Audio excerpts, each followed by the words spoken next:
At 11 o'clock, we got Stanford traveling to Kansas State, and a team I think, again, in the 11 o'clock window, we have like 3 teams that I picked as underrated, and this is one of the teams, is Kansas State. But let's talk about Stanford a little bit first. They went 4-2 last year, so like right off the bat, you're thinking maybe they're a better team than Kansas State. Hold yourself a little bit. So, of the 6 games they played in, 5 of them were one-possession games. They had a 3-point loss to Colorado. They had a 1-point win against Cal. They had a 5-point win against number 22 Washington. They had a 3-point win against Oregon State, and they had a 1-point double overtime win over UCLA. So again, that's impressive. I'm like, honestly, this could have been a 5-1 team. Like that is conceivable for the Stanford team.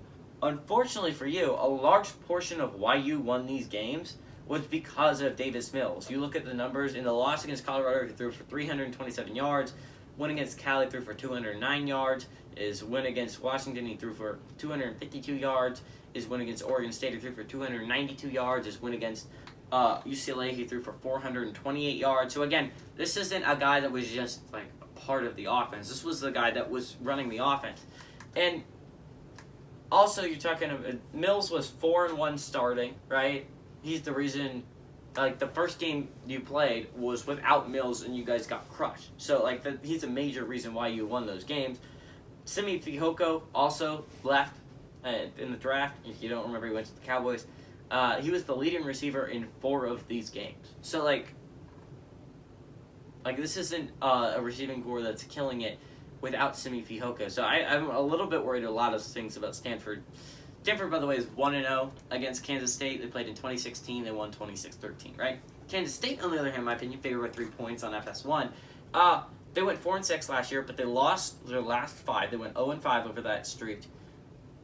But Skylar Thompson, their star quarterback, I think is going to be drafted this year and could play his way high in the draft stocks if Kansas State does well, got hurt after 2 games last year.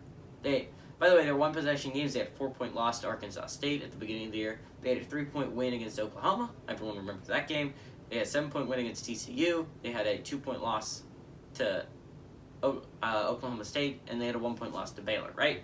So, like, honestly, if you flip some of these, the Arkansas State one, the Oklahoma State one, the Baylor one, you could, like, conceivably, this could have been a 7-3 team last year. Like, that is something that could have happened with the Skylar Thompson injury.